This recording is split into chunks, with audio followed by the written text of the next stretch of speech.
올라 아토입니다. 반갑습니다. 제가 얼마 전 사고를 당해서 얼굴을 치료 중이라 당분간 부득이하게 마스크를 착용하고 영상을 진행하는 점 양해 부탁드리겠습니다. 러빙 뉴스 시작하도록 하겠습니다.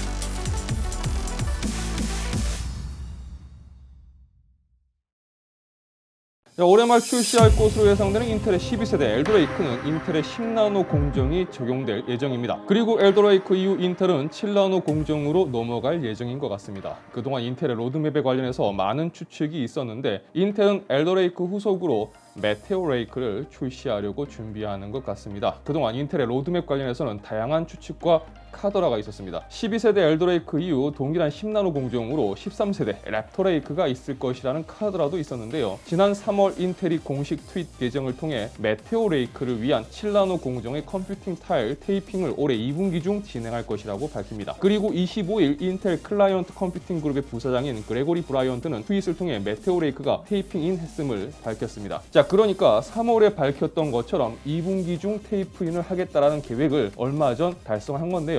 이로써 2023년쯤 7나노 공정의 메테오 레이크 출시설에 힘이 좀 더 실리게 되었다고 볼 수가 있을 것 같습니다. 최근 트윗된 내용 중 컴퓨팅 타일 테이프인 이 용어는 인텔이 메테오 레이크에 포베러스 3D 스태킹 기술을 적용했는데 이게 SO 칩, 시스템 온 칩 방식이기 때문에 칩에 들어가는 모든 구성 요소가 검증이 되면 이후 전체 SoC 설계를 검증하거나 이후 테이핑하는 순서로 진행이 되게 됩니다. 따라서 인텔이 밝힌 테이핑인이란 메테오 레이크의 7나노 컴퓨팅 타일 설계가 전체적으로 검증되었음을 뜻합니다. 자, 그렇다면 이제 인텔의 7나노 공정 CPU는 메테오 레이크인 것이 확실해졌다고 볼 수가 있겠죠. 그럼 이제 인텔이 메테오 레이크를 어떻게 생산할 것인지를 생각을 해봐야 될 겁니다. TSMC를 통할 수도 있겠지만 인텔은 아무래도 자체적으로 7나노 슈퍼핀 노드에서 생산하는 방법을 목표로 할 것으로 보입니다. 그리고 올해 말 엘더레이크 이후 2023년 메테오 레이크 출시 전 2022년에 10나노 공정의 랩터 레이크가 13세대로 출시될 것이다라는 카더라도 있습니다. 어쨌든 인텔의 차세대 CPU 출시 스케줄이 지금 말씀드린 것만 보더라도 상당히 빡빡한데요. 11세대는 참 실망이 커서 12세대가 어떤가에 따라서 이 스케줄에 대한 기대감이 달라질 것 같습니다. 자, 얼마 전 하드디스크나 SSD 등 저장 장치를 통한 독특한 채굴 방식을 가진 이 치아 코인에 대해서 전해드렸었습니다. 중국이나 홍콩에서는 치아 코인으로 인해 일부 저장 장치의 품귀 및 가격 상승의 문제가 발생하고 있다고 하는데요. 지난 소식에서는 저장 장치에 엄청난 부하를 줌으로써 SSD 등의 수명을 단시간에 소모시키는 부작용도 있다고 말씀을 드렸습니다. 자, 단지 실험적인 암호화폐로 보였던 이 치아 코인은 최근 급격한 성장세를 보이고 있으며 최근 네트워크 볼륨을 기하급수적으로 늘리고 있다고 합니다.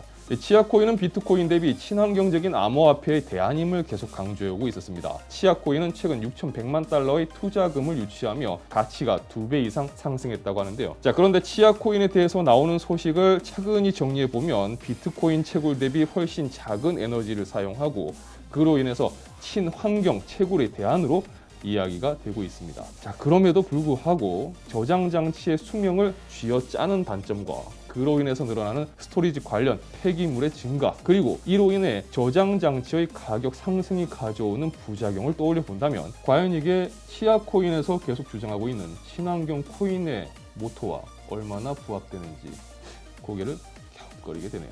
자, 암호화폐에 관심을 두고 계셨던 분들은 최근 엄청난 손실을 기록했었던 이 암호화폐 시장이 갑자기 반등한 것을 알고 계실 겁니다. 자, 중국의 암호화폐 제재 정책에 변화가 있었던 것도 아니고 국내 역시 시중은행들이 거래소 계좌 발급을 거부하는 움직임을 보이는 등 특별히 암호화폐 시장에 긍정적인 요소가 없었음에도 불구하고 일제히 반등을 기록했죠. 물론 아직까지 손실 구간을 회복하지는 못했지만 어쨌든 이틀간 반등의 분위기를 이어가고 있습니다. 자, 그렇다면 갑작스런 이 반등의 이유는 무엇일까요?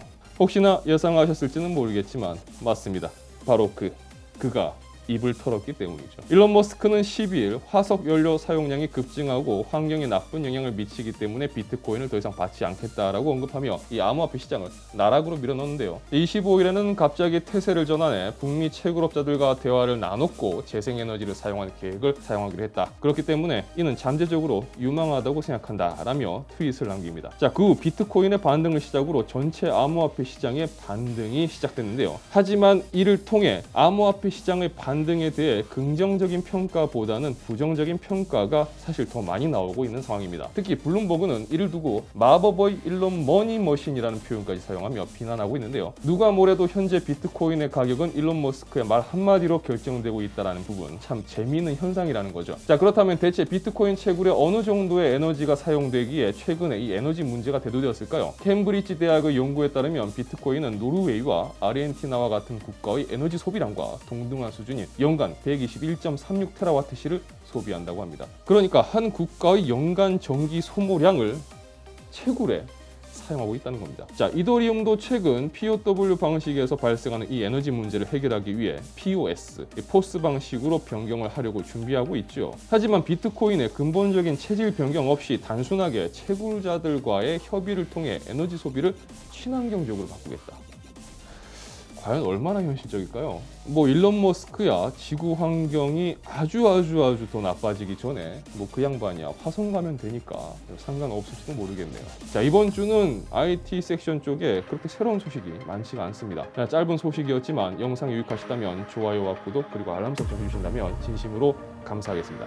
자, 저는 다음 영상에서 다시 인사드리도록 하겠습니다. 시청해주셔서 진심으로 감사합니다. 지금까지 아토였습니다. 고맙습니다.